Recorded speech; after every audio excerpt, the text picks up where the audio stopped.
गठबन्धन नथिङ, गठबन्धनसँग हामीलाई मतलब छैन।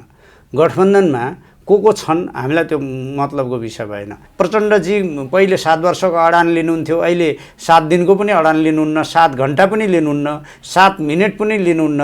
यज्ञमा चाहिँ नागरिकता र सिन्दुर सँगसँगै साटासाटको पक्षमा हुनुहुन्छ। कुन लोभले, कुन प्रलोभनले, कुन चाहिँ आदेशले, कुन निर्देशले, केले हुनुहुन्छ त्यो उहाँले जनतालाई दिने भन्ने कुरा हो, जवाफ दिने कुरा हो। उहाँले राजीनामा चाहिँ दिनुपर्छ र दिनुहुन्न भन्ने उहाँ को हो र? उहाँ आफ्नो थानकोमा बस्नु पर्यो नि त, आफ्नो हैसियतमा बस्नु पर्यो नि त। राष्ट्रपतिसँग उहाँको के मतलबको कुरा हो? राष्ट्रपतिले संविधान कानुन बमोजिम जे गर्नुपर्ने हो गर्नुहुन्छ नि। प्रचण्डले जोर जबरजस्ती गरे, जोर जबरजस्तीको जवाफ त्यही ढङ्गको हुन्छ। माधव नेपालको पार्टी त अहिले राष्ट्रिय सिनारियोबाटै एक हिसाबले पुस्रे तारा हराए जस्तो हराउने स्थितिमा छ। रित्तो ओइरोको जाँतो घुमाइ हो यो महाभियोग। उहाँहरूको महाभियोग पारित गर्ने कुनै सङ्ख्या छैन।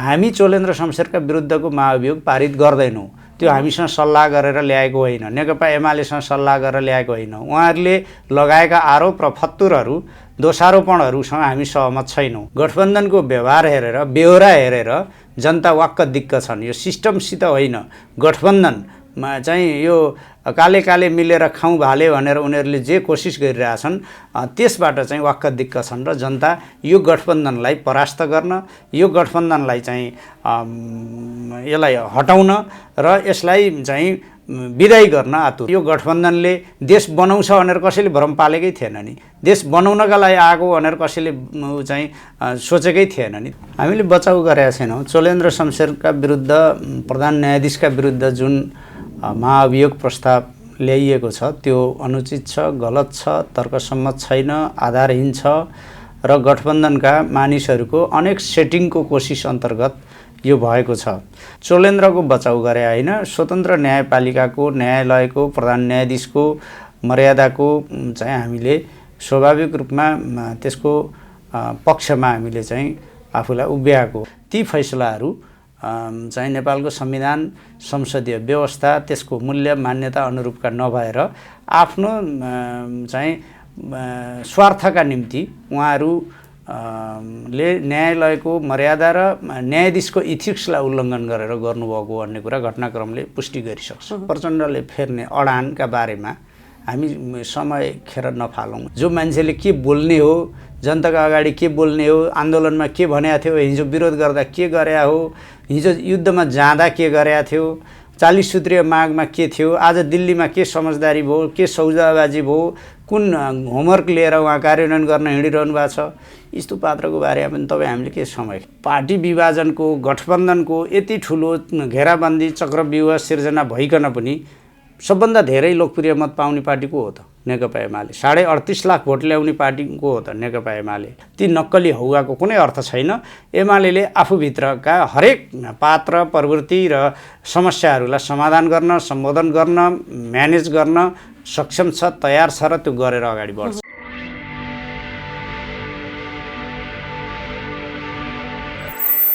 नमस्ते, स्वागत छ नेपाल वन एचडीमा। म छु मोनिका सिंह। तपाईँ हेर्दै हुनुहुन्छ कार्यक्रम सार्थक प्रश्न र आज सार्थक प्रश्नमा हामीसँग कुराकानी गर्नका लागि नेकपा एमालेका नेता, पोलिट ब्युरो सदस्य सूर्य थापा हुनुहुन्छ। पछिल्लो समय देशको राजनीतिक विषयलाई समेट्ने प्रयत्न गर्नेछौँ। चोलेन्द्र शमशेर सम्बन्धी जुन महाभियोगको विषय छ त्यो विषयलाई समेट्ने प्रयत्न गर्नेछौँ। नेकपा एमाले जुन एउटा अडान लिएको छ चोलेन्द्र शमशेर विषयलाई लिएर, त्यो विषयलाई समेट्ने प्रयत्न गर्नेछौँ। राष्ट्रपतिलाई राजीनामा दिने विषय जुन केही समय अगाडि मात्र प्रचण्डजीले बोल्नु भएको थियो त्यो विषयलाई समेट्ने प्रयत्न गर्नेछौँ। नेकपा एमाले प्युठानबाट उहाँलाई सर्वसम्मतबाट सिफारिस गरेको छ। अब आउने निर्वाचनको लागि उहाँको के कस्ता कार्ययोजनाहरू रहनेछन्, उहाँका एजेन्डाहरू के रहनेछन् र नेकपा एमालेबाट सूर्य थापालाई नै किन मत दिने जस्ता तमाम विषयलाई समेट्ने प्रयत्न गर्नेछौँ। स्वागत गरौँ नेकपा एमालेका पोलिट ब्युरो सदस्य सूर्य थापालाई नेपाल वन एचडीमा। स्वागत छ नेपाल वन एचडीमा। धन्यवाद। आरामै हुनुहुन्छ? म ठिक छु। हजुर, जस्तो भनौँ न, पछिल्लो समय चोलेन्द्र शमशेरजीको विषयलाई लिएर चाहिँ एकदमै विवाद पनि चलिरहेको छ होइन, उहाँको बयानहरू पनि चलिरहेको छ। तपाईँहरूले पहिला भनौँ न यो संविधान सम्मत भएन या भनौँ जस्तो तपाईँहरूले प्रमादेशको सरकारले आउन चाहिँ मद्दत गर्नुभयो, तमाम किसिमको आरोपहरू पनि उहाँप्रति लागे र यो गठबन्धनको सरकारप्रति पनि लगाउनु भयो। तर अहिले आएर चोलेन्द्रजीलाई पनि बचाउ गर्नुपर्ने अवस्था सिर्जना भयो नि, किन त्यस्तो? हामीले बचाउ गरेका छैनौँ। चोलेन्द्र शमशेरका विरुद्ध, प्रधान न्यायाधीशका विरुद्ध जुन महाअभियोग प्रस्ताव ल्याइएको छ त्यो अनुचित छ, गलत छ, तर्कसम्मत छैन, आधारहीन छ र गठबन्धनका मानिसहरूको अनेक सेटिङको कोसिस अन्तर्गत यो भएको छ। शेरबहादुर देउवाले प्रधानमन्त्री हुँदा पहिला सुशीला कार्कीलाई अपमानजनक ढङ्गले महाअभियोग दर्ता गराउनु भयो, पछि चोलेन्द्र शमशेरलाई गराउनु भयो। उहाँ यस्तो गरिरहनुहुन्छ। त्यसो भएको हुनाले हामीले चोलेन्द्रको बचाउ गरे होइन, स्वतन्त्र न्यायपालिकाको, न्यायालयको, प्रधान न्यायाधीशको मर्यादाको चाहिँ हामीले स्वाभाविक रूपमा त्यसको पक्षमा हामीले चाहिँ आफूलाई उभ्याएको हो। जहाँसम्म चोलेन्द्र शमशेर जबराले दिएको बयानको कुरा छ, उहाँले धेरैको भण्डाफोर गर्नुभएको छ, धेरैका बदमासीहरूको पोल खोल्नुभएको छ र कस्ता कस्ता सेटिङहरू, चलखेलहरू, कस्ता कस्ता कोसिसहरू भए, कुन पात्रको कस्तो भूमिका रह्यो भनेर उहाँले सविस्तार चर्चा गर्नुभएको छ। न्यायालयको स्वतन्त्रताको पक्षमा रहेकाहरूका निम्ति उहाँले दिएको बयान त्यो पढ्न लायक छ।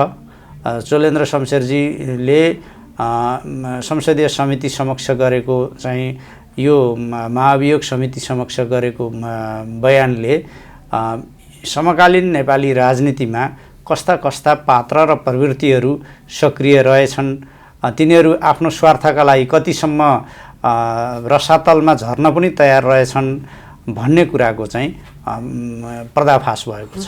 जसो भनौँ न, उहाँले जुन फैसला गर्नुभयो होइन, संसद पुनर्स्थापना गर्ने विषयलाई जुन एउटा फैसला थियो, त्यो फैसलाप्रति उहाँको व्यक्तिगत फैसला होइन, त्यो संवैधानिक इजलासको फैसला हो र उहाँ बाहेकका 4 जना चाहिँ यो परमादेशवाला सरकार, त्यो गठबन्धन, त्यसको चाहिँ तकमा थाप्ने, चाहिँ पदक प्राप्त गर्ने, पद प्राप्त गर्ने, विभिन्न ढङ्गका स्वार्थमा लिप्त रहनुभएको छ भन्ने त चाहिँ तथ्यले, बयानले सबैले पुष्टि गरिसकेका छ। त्यसो भएर यो चोलेन्द्र शमशेर जब प्रधान न्यायाधीश हुनुहुन्थ्यो, उहाँले गरेका फैसलाहरूका सन्दर्भमा मलाई कुनै बचाउ गरेर बोल्नु आवश्यक छैन, उहाँ आफै चाहिँ त्यसको जवाफदेही हुने हो।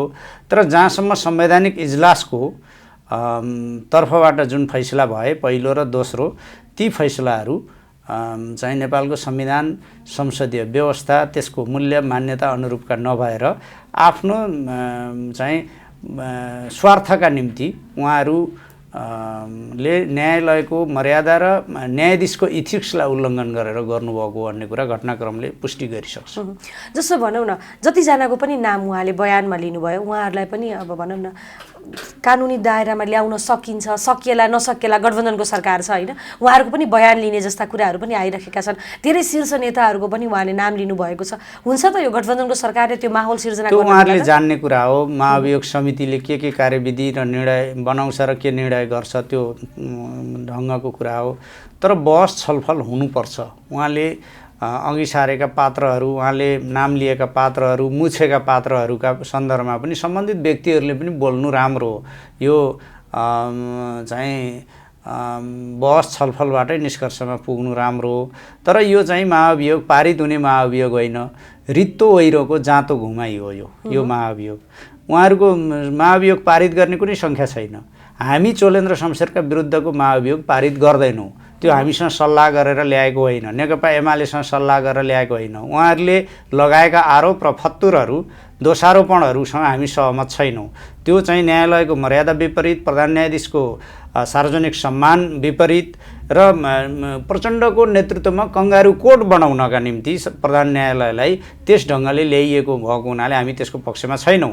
हामी जब 97-98 जना सांसदहरू भएको पार्टी त्यो महाअभियोगको पक्षमा छैन, उहाँहरूको आफ्नो मनोमानी हो भने त्यो असफल हुनु, त्यो खेर जानु निश्चित छ। यो नियमावली, संविधान, कानुनको व्यवस्था विपरीत छ। फागुन 1 गते दर्ता गरेको चाहिँ महाअभियोग त्यही हिउँदे अधिवेशनसम्ममा मात्रै कायम रहने हो। उहाँहरूले बलजफ्ती तन्काएर अहिले चाहिँ 6 महिनापछि 7 महिनापछि उहाँहरू बयान लिइरहनु भएको छ। उहाँहरूलाई लागेको गर्न स्वतन्त्र हुनुहुन्छ। संविधान, कानुन र नियमावलीको अनुमति त्यसलाई छैन। तर उहाँहरू चाहिँ त्यो सबैमा बलजफ्ती गरिरहनु भएको छ। यो बलजफ्तीको डेमोक्रेसी यहाँ अभ्यास भइरहेछ। जस्तो भनौँ न, संविधानको पनि सही ढङ्गले व्याख्या नगर्ने होइन, अदालतको पनि एउटा जुन न्याय प्रणाली छ त्यसको पनि सही ढङ्गले प्रयोग नगर्ने, तर यो सबै कुरा जुन किसिमको घटनाक्रमहरू पछिल्लो समय गठबन्धनको सरकार बनेपछि बनिरहेको छ त्यसले देशलाई कुन दिशातर्फ लग्न खोजिरहेको छ? किनभने काहीँ न काहीँ आम नागरिकप्रति पनि एउटा निराशा आउँदैछ नि होइन, संविधान सही ढङ्गले भएन भन्ने कुरा त अहिले आएर चलेन्द्र शमशेरजीको यो जुन किसिमको अभिव्यक्तिहरू छ या उहाँले दिएको बयानको विषयहरू छ त्यसले पनि स्पष्ट रूपमा पुष्टि भइसक्यो कुन हिसाबले यो सरकार बनिरहेको छ भनेर तमाम विषयहरू त फेरि पनि उठे नि होइन, सृजना त भयो, उठिराखेका छन्। उहाँहरू कुनै देशलाई ठिक बाटोमा लैजान, देशलाई विकास गर्न, समृद्धिको बाटोमा लैजान, जनतालाई खुसी दिन, सुखी बनाउन आउनुभएकै होइन नि। उहाँ भाग शान्ति जय नेपालका लागि उहाँहरू आउनुभएको, उहाँहरूले त्यसका निम्ति नै गर्न मिल्ने नमिल्ने सबै मानक मूल्य मर्यादा मिचेर चाहिँ व्यथितिको हदमा उत्कर्षमा पुगेर उहाँहरूले गठबन्धनको अभ्यास गरिरहनु भएको छ। अहिले गठबन्धनको कुरा सुनेर, गठबन्धनको व्यवहार हेरेर, बेहोरा हेरेर जनता वाक्क दिक्क छन्। यो सिस्टमसित होइन, गठबन्धनमा चाहिँ यो काले काले मिलेर खाउँ भाले भनेर उनीहरूले जे कोसिस गरिरहेछन् त्यसबाट चाहिँ वाक्क दिक्क छन् र जनता यो गठबन्धनलाई परास्त गर्न, यो गठबन्धनलाई चाहिँ यसलाई हटाउन र यसलाई चाहिँ विदाई गर्न आतुर छन्। त्यसो भएर यो गठबन्धनले देश बनाउँछ भनेर कसैले भ्रम पालेकै थिएन नि, देश बनाउनका लागि आएको भनेर कसैले चाहिँ सोचेकै थिएन नि। त्यसो भएर यो चाहिँ 20 वृक्ष रोपेर त्यहाँ अमृत फल्छ भनेर कसैले सोचेकै यो विषय होइन। यो गठबन्धन जान्छ निर्वाचनपछि पनि सँगै रहेर कायम रहेर काम गर्ने भनेर भने त्यो उहाँहरूको मनसाय हो। जनताले निर्वाचनमा चाहिँ गठबन्धनलाई किनारा लगाउँछन्, फाइलिदिन्छन्, गठबन्धनलाई परास्त गर्छन् र नेकपा एमालेको नेतृत्वको सरकार बनाउँछन् जसले मुलुकलाई नयाँ ढङ्गले अगाडि बढाउँछ। जस्तो भनौँ न, अहिले पछिल्लो समय नागरिकता विधेयकको विषयलाई लिएर पनि एकदम चर्को रूपमा आलोचनाहरू पनि भइरहेको छ र कतिपय ठाउँमा प्रशंसा पनि भइरहेको छ। गठबन्धनको सरकार अझ खास गरी प्रचण्ड जो चाहिँ तपाईँहरू सरकारमा रहँदा, तपाईँहरूको संयुक्त सरकार रहँदा चाहिँ एकदमै विरोध गरेर आउनुभयो। 2.5 वर्ष तपाईँहरूलाई नागरिकता विधेयक सम्बन्धी विषयमा राम्रोसँग छलफल पनि गर्न नदिएर र विभिन्न तपाईँहरूले जुन तरिकाले काम गर्न खोज्नु भएको थियो सरकार हुँदा गर्न दिनु भएन। एक्कासी उहाँ दिल्ली भ्रमणपछि फर्केर आएपछि त्यो आफ्नो अडानलाई चाहिँ फेर्नु भयो भनौँ न, या उहाँले त्यो अडान छाड्नु भयो, कारण किन? प्रचण्डले फेर्ने काँचुली, प्रचण्डले फेर्ने काँध, प्रचण्डले फेर्ने अडानका बारेमा हामी समय खेर नफालौँ। यो बहसको विषय नै होइन। उहाँ त्यसका निम्ति उहाँका कुरा त्यस निम्ति लागेकै छैनन्, छलफल गर्नुपर्ने जरुरी नै छैन। जो मान्छेको दिनमा 1 दर्जन पटक अडान बदलिन्छन्, जो मान्छेले के बोल्ने हो, जनताका अगाडि के बोल्ने हो, आन्दोलनमा के भनेको थियो, हिजो विरोध गर्दा के गरे हो, हिजो युद्धमा जाँदा के गरेका थियो, 40 सूत्रीय मागमा के थियो, आज दिल्लीमा के समझदारी भयो, के सौदाबाजी भयो, कुन होमवर्क लिएर उहाँ कार्यान्वयन गर्न हिँडिरहनु भएको छ, यस्तो पात्रको बारेमा पनि तपाईँ हामीले के समय खेर फाल्नु। तर विषय त हो नि होइन, नागरिकता विधेयक सम्बन्धी विषयमा फेरि उहाँले अर्को नागरिकता विधेयक अहिले एउटा चाहिँ स्थितिमा छ। उहाँहरूले जे बलजफ्ती गर्नुभएको छ त्यो बलजफ्तीको मूल्य चुकाउनुपर्छ। हामी हरेक बोनाफाइड नागरिकले नागरिकता पाउने कानुनी प्रबन्धको पक्षमा छौँ। जन्मसिद्धका सन्तानले वंशजको आधारमा नागरिकता पाउनुपर्छ भन्ने पक्षमा छौँ र हामी चाहिँ के छ भने अङ्गीकृत नागरिकताको दुरुपयोग हुनुहुन्न भन्ने पक्षमा छौँ। विवाहको सिन्दुर र पोतेसँगै नागरिकताको प्रमाणपत्रसँगै लिनेर 24 घण्टा नबित्दै मन्त्री उप प्रधानमन्त्रीसम्म हुने ढङ्गले जुन चाहिँ नागरिकतालाई खुला गर्न खोजिएको छ त्यसको विपक्षमा छौँ। हामी संसदको राज्य व्यवस्था र सुशासन समितिले जे सहमतिमा एउटा निष्कर्ष निकालेको थियो त्यो निष्कर्षको आधारमा कानुन बन्नुपर्छ भन्ने पक्षमा छौँ। प्रचण्डजी पहिले 7 वर्षको अडान लिनुहुन्थ्यो, अहिले 7 दिनको पनि अडान लिनुहुन्न, 7 घण्टा पनि लिनुहुन्न, 7 मिनट पनि लिनुहुन्न। यज्ञमा चाहिँ नागरिकता र सिन्दुर सँगसँगै साटासाटको पक्षमा हुनुहुन्छ। किन हुनुहुन्छ? कुन लोभले, कुन प्रलोभनले, कुन चाहिँ आदेशले, कुन निर्देशले, केले हुनुहुन्छ त्यो उहाँले जनतालाई दिने हो भन्ने कुरा हो, जवाफ दिने कुरा हो। हामी जनताका बिचमा उहाँका चाहिँ यी खालका चाहिँ बदलिएका स्वरूप, प्रवृत्ति, तरिका यी सबैको बारेमा हामी जनतामा भन्छौँ। हामी त अहिले त जनतालाई भन्ने गरी मुद्दा बनाउने गरी नै यो सबै कुरा गरिरहेछौँ। राष्ट्रपतिले राजीनामा दिनुपर्छ पनि भन्नुभयो नि उहाँले त होइन? कसले? प्रचण्डजीले। यो प्रचण्ड बिहान उठेर के गर्नुहुन्छ, दिउँसो के गर्नुहुन्छ, बेलुका के गर्नुहुन्छ, खाँदा के बोल्नुहुन्छ, रमरममा के बोल्नुहुन्छ, यता यो प्रश्नै नगरौँ। यो प्रश्नमा बहस गर्न लागेकै हुनुहुन्न उहाँ। उहाँले राजीनामा चाहिँ दिनुपर्छ र दिनुहुन्न भन्ने उहाँ को हो र? उहाँ आफ्नो थानकोमा बस्नु पऱ्यो नि त, आफ्नो हैसियतमा बस्नु पऱ्यो नि त। राष्ट्रपतिसँग उहाँको के मतलबको कुरा हो? राष्ट्रपतिले संविधान कानुन बमोजिम जे गर्नुपर्ने हो गर्नुहुन्छ नि। प्रचण्डले जोर जबरजस्ती गरे, जोर जबरजस्तीको जवाफ त्यही ढङ्गको हुन्छ। प्रचण्डको आजको हैसियत हेरेर हामी धेरै बहस नगरौँ, आवश्यक छैन। अब अलिकति कुरा गरौँ निर्वाचनको। तपाईँलाई प्युठानबाट पार्टीले सिफारिस पनि गरेको छ होइन? तपाईँको स्थानीय भनौँ न, तपाईँको स्थानीय त्यहाँको बासिन्दा र त्यहाँको जुन माहौल छ नि, निर्वाचनको माहौल छ, त्यसले गठबन्धनलाई कतिको फरक पार्छ? गठबन्धनसँग हामीलाई के चिन्ता पर्छ? हामी त हाम्रो चिन्ता गर्छौँ। हामी हाम्रा एजेन्डा लिएर जनता कहाँ जान्छौँ। गठबन्धन नथिङ, गठबन्धनसँग हामीलाई मतलब छैन।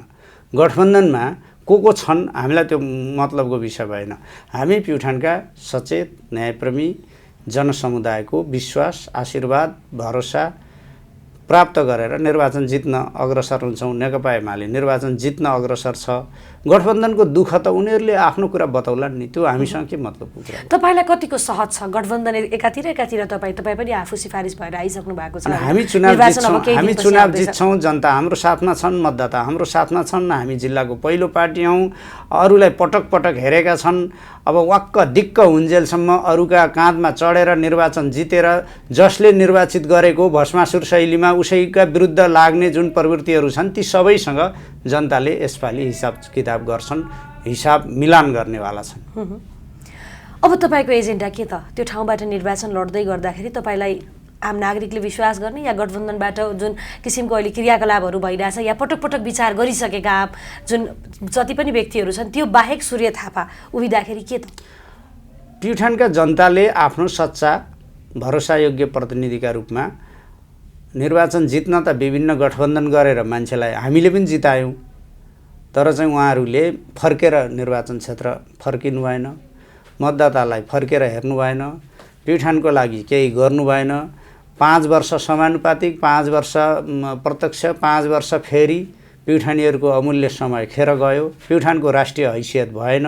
प्युठानी जनताले वाम गठबन्धनका निम्ति दिएको मत चाहिँ नेपाली कङ्ग्रेसको गठबन्धन बनाउने कुरामा उहाँले सेल गर्नुभयो भन्ने लाग्छ, बिक्री गर्नुभयो, त्यसबाट लाभ लिनुभयो भन्ने लाग्छ। एजेन्डा चाहिँ एकातिर एउटा एजेन्डा देखाएर, ऐना देखाएर चाहिँ चुनाव जित्नुभयो, अर्कोतिर चाहिँ आफ्नो त्यो इमान बेच्नुभयो भन्ने लाग्छ। त्यसो भएको हुनाले हामी 5 वर्षसम्म जनता सामु पस्केका एजेन्डामा उभिएर त्यस आधारमा जनताको इमान्दार सेवा गर्ने, जनताको साथमा रहने, जनताको भरोसाको प्रतिनिधि बन्ने र प्युठानको राष्ट्रिय हैसियत स्थापित गर्न त्यसअनुसार भूमिका खेल्न, त्यो खालको जनप्रतिनिधि बन्ने हाम्रो कोसिस रहने हो।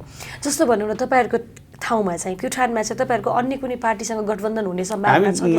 भोट सहयोग आदान प्रदान हुन्छ। विभिन्न हामीलाई सहयोग गर्ने शक्तिहरूलाई हामी आग्रह गर्छौँ, अपिल गर्छौँ, हामीलाई मतदान गर्नुस्, यो गठबन्धन काम छैन, यसको औचित्य छैन।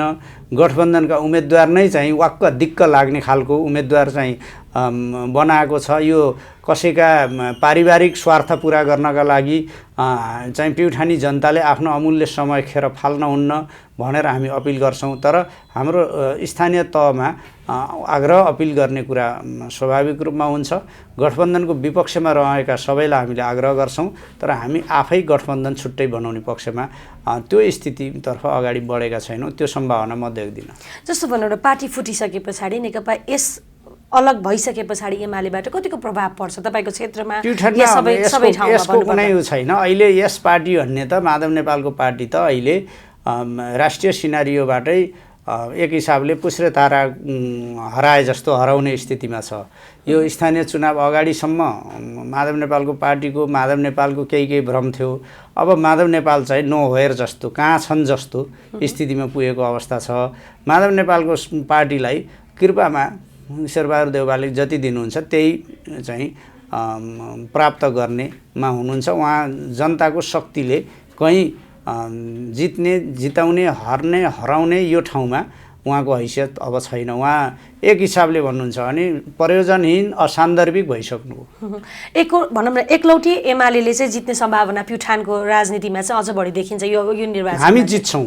गठबन्धनभित्रैका न्यायप्रेमी, प्युठानको भाग्य भविष्यका प्रति चिन्तनशील चाहिँ देश र जनताको देशभक्तिको सामाजिक न्यायको पक्षमा रहेका र चाहिँ विभिन्न रूपमा नेकपा एमालेको यो भूमिकालाई मन पराउने सबै स्वतन्त्र तटस्थ न्यायप्रेमी सबै जनसमुदायको साथमा हामीले चुनाव जित्छौँ। समग्र रूपमा पार्टीको कुरा गर्नुपर्दाखेरि पार्टी चाहिँ कुन स्थानमा रहन्छ अबको निर्वाचनमा? तपाईँहरूको मूल्याङ्कन त भयो। हामी पहिलो पार्टी हुन्छौँ, बहुमतको सरकार बनाउँछौँ। तपाईँले चाहे जनकपुर जाँदा होस्, चाहे अरू देशका विभिन्न ठाउँमा नेताहरू पुग्दाखेरि होस्, अहिले एमालेको पक्षमा उर्लदो जनलहर छ। देशभरि चाहिँ एमालेको पक्षमा जनताले एउटा नयाँ आकर्षणको स्थिति चाहिँ प्रस्तुत गरिराखेका छन् र हामी चाहिँ यो मिलिजुली खालको होइन कि हामी एमालेको एकल बहुमत प्राप्त गर्ने, त्यो बहुमतको आधारमा मुलुकको नेतृत्व गर्ने त्यो सामर्थ्य र हैसियतका साथ प्रस्तुत छौँ। जस्तो भनौँ न, जुन हिसाबको तपाईँको पार्टीको अध्यक्षको क्रेज देखिन्थ्यो सामाजिक सञ्जालमा पछिल्लो समय, त्यो क्रेज अनुसारको मत चाहिँ आएन स्थानीय तहको निर्वाचनमा भन्ने कुराहरू पनि विश्लेषकहरूले विश्लेषण गर्नुहुन्छ। विश्लेषकहरूका तिनी चाहिँ एक हिसाबले भन्नुहुन्छ भने तिनमा कुनै दम छैन। पार्टी विभाजनको गठबन्धनको यति ठुलो घेराबन्दी चक्रव्यूह सिर्जना भइकन पनि सबभन्दा धेरै लोकप्रिय मत पाउने पार्टी को हो त? नेकपा एमाले। 38.5 लाख भोट ल्याउने पार्टी को हो त? नेकपा एमाले। त्यति ठुलो घेराबन्दीका बीच गठबन्धनका चाहिँ 5 भाइको कुरा सुन्नुभयो भए त एमालेको सबैको जमानत जफत हुनु पर्थ्यो नि त। अब दुःख त उहाँहरूको आफ्नो अस्तित्व रक्षा गर्ने ठाउँमा पुगिरहनु भएको छ। एमाले लोकप्रिय मत, यो स्थितिमा पनि त्यत्रो गठबन्धनका अवस्थामा पनि कङ्ग्रेसभन्दा हामीले 1 लाख बढी भोट ल्याएका छौँ।